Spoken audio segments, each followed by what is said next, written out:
In the fall of 2015, I went to chemotherapy treatment with my mom, who had stage 4 metastatic breast cancer. We did this every week together. It kind of became our thing. We actually had fun. Weird, huh? Fun at chemo. At the end of the week, my mom would get her weekly dose of chemo cocktail, and I would get a cup of the strongest black coffee the hospital had to offer. That day when we walked into the cancer center, it was unusually quiet. And so when my mom went into the treatment room, she asked her oncologist, "Why is it so quiet today?" Her oncologist informed her that there are 2 young women who would be receiving life-saving treatment that day, and they were 24 and 25 years old. 24 and 25 years old. I kept thinking, wow, that's my age. Holy crap, even though I was thinking a lot more explicit things in my head. We went back into the treatment room, and I sat there distracted because of those 2 young women in the room. 1 in 8 women have the chance of being diagnosed with breast cancer in their lifetime. I was worried about passing my exam on Monday and what my bank account looked like when these girls were fighting for their lives. The American Cancer Society estimates that there are 3.1 million breast cancer survivors living in the United States. For some perspective, that's 25 times the population of Hartford, Connecticut, where we are right now. I'm sure it would be really difficult to find someone in this room who hasn't been touched by breast cancer in some way. So let me tell you a little bit about my story and why I'm here tonight. It all started the week of my 13th birthday. I got my period for the first time. I was absolutely mortified. Oh my gosh. I had family members actually sending me flowers congratulating me on becoming a woman. Like I really needed that. Oh, and my mom got me a period ring. A period ring. A garnet ring to symbolize the day of me becoming a woman. I'm sorry, but I'm 26 years old, and with these monthly reminders, I'll never forget. Oh, and my parents were getting a divorce, and my dad was moving out. What a great start to my birthday week. At least we were going to Florida with my dad for our winter break and going to have the trip of a lifetime. On our way home, we were on such a high. We pulled into the driveway, and we saw our mom standing there in the doorway greeting us, and she was trying to get us to come in quickly, and she was trying to get my dad to come in. As we went in, I thought to myself, oh, she's going to yell at us because we didn't wear enough sunscreen. No, she actually sat us down, and with my birthday present still in the corner, sand still in my hair, and salt on my sun-kissed skin, my mom told us that she was diagnosed with breast cancer. My mom was one of 3.1 million women who were living in the United States with breast cancer. We sat there in silence for a while and couldn't really comprehend what cancer meant. So what did cancer mean to me at that age in my life? Well, cancer meant a few things. To me, at age 13, it meant I could eat ice cream for breakfast because my mom didn't want to wait until after dinner. It meant we had tennis lessons every day because my mom had chemo every day. It meant we had family and friends come to our house and make us food and even do the dishes so I didn't have to do them. It meant we could swear, but only occasionally, and I won't tell you what that was. It also meant that we had to get another freezer for our basement so we could fit all the lasagna our generous community was bringing us. I mean, we had lasagna every single night. Now really, ask me how much I love lasagna today.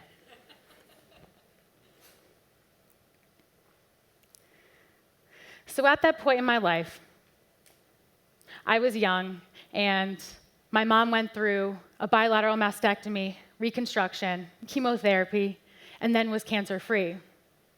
Even though I was 13 years old, I did question, wow, was cancer as bad as Mom said it was?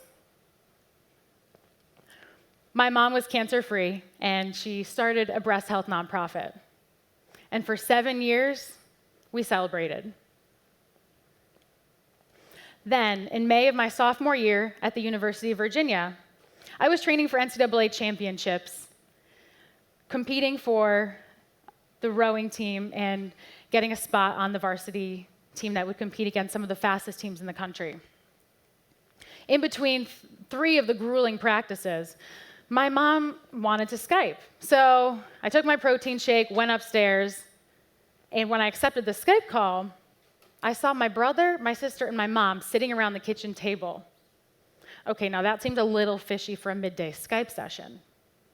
It triggered a flashback to all of the family talks we had around that kitchen table. Betsy, I have stage 4 metastatic breast cancer, and I will never be cancer-free.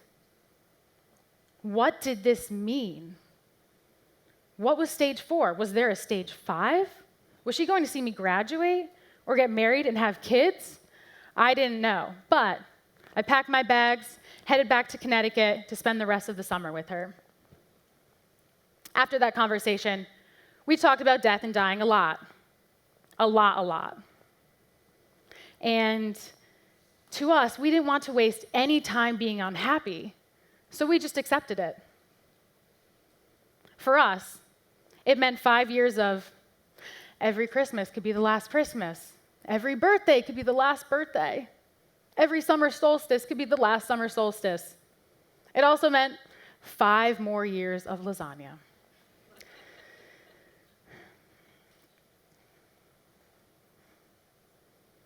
To us, this was something very tragic, but we wanted to take control of what was happening in our lives. We had a bucket list, so we started working down that list. One thing that was at the top of the list for me and my younger sister, Mary, was going wedding dress shopping with my mom. We were realistic and knew we weren't going to have that special day with our mom. So one day in 2013, my mom drove me and my sister to Long Island, and we tried on wedding dresses. We actually kept this a huge secret because we were so far from marriage that I'm sure nobody would have understood where we were coming from. And it was actually incredibly sad and morbid, and who wants to talk about that? So we get to the salon, and we were really off to a rocky start. My sister and I both wore black bras to try on white wedding dresses. We didn't even know how to put makeup on at that point in our lives, and I can't even recall if I brushed my hair that day. And while the day started off like that, it ended with us trying on some beautiful wedding dresses and toasting with pink champagne. Everyone at the salon was so saddened and upset by our story, but to us, it was like any other day. When I was in grad school, I was my mom's primary caretaker, so I went to chemo every week with her and became very close with all the women who were receiving treatment around my mom. Most of these women tested positive for the BRCA genetic mutation, also known as the breast cancer gene. My mom tested negative for that and actually went to Turkey for 10 days to pray about those results. She was so nervous about what that meant for me and my younger sister and my younger brother. The BRCA genetic mutation is the breast cancer gene. It means you have a higher risk for breast and ovarian cancer. Some women choose to wait and watch, and other women choose to prophylactically remove their breasts and or ovaries. I was inspired by these women taking their health into their own hands and wrote my thesis on the BRCA genetic mutation. I needed money at that point in grad school, so I applied to work for the InTouch Foundation because my mom needed some office help, and I was pretty qualified since I had been volunteering with them my whole life for 13 years. When my mom was first diagnosed with breast cancer, she sat me and my younger sister down and taught us how to do a breast self-exam. She wanted us to be armed and equipped with the information we needed to be strong, just like she was. She had been doing breast self-exams her whole life. And when she found a lump on her breast, she went to the doctor, and when he said, "Don't worry about it. Come back in a year. I don't think it's anything," she knew to question that. She was so comfortable with her body that she was able to challenge that doctor's, "I think it might not be cancer." Well, my mom said, "Are you willing to bet your testicles on that?" And he wasn't. So prior to 2004, there was no program that existed that taught young girls how to do breast self-exams. So my mom started the InTouch Foundation. The InTouch Foundation is a global breast health nonprofit that teaches all about the importance of breast health. They have a program and an innovative tool called the Daisy Wheel that has 8 tips on how to do a breast self-exam. And it's free to schools all around the world and is recommended for grades 5 through 12. What's awesome about this wheel is that it teaches young girls to be their own health advocates. I think health is important. I don't have cancer, so I can't speak on behalf of my mom or any other cancer survivor. For so long, I've been telling my mom's story, and it wasn't until recently I started to tell my own and talk about my passion for breast health education, empowerment, and knowledge.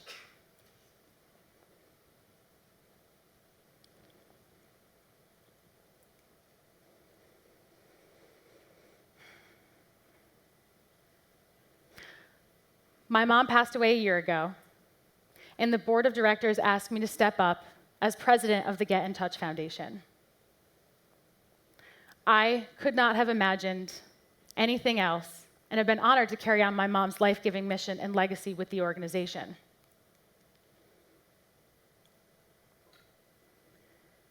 Breast cancer is the second leading cause for cancer deaths in women in the United States. And Connecticut has the highest breast cancer rates in the country. Although we have the highest breast cancer rates in the country, our mortality rates are decreasing, and that's partly due to improved treatment and early detection with breast cancer. My mom had been doing breast self-exams her whole life, so when she found her breast cancer early on, she was able to have it treated early. And because she was able to treat it early, I had 13 years with her after that first diagnosis. I'm not selling you a product or asking you to spend your money or hours of your time doing something. I'm asking you to be familiar with your body and know what your breasts normally look and feel like. And if anything changes, to speak up and talk to a healthcare provider. It often takes a time of tragedy and a freezer full of lasagna to help you with these realizations. We shouldn't be waiting for a tragedy. We should be action-oriented and already doing it. So I encourage you to do your breast self-exams. Thank you.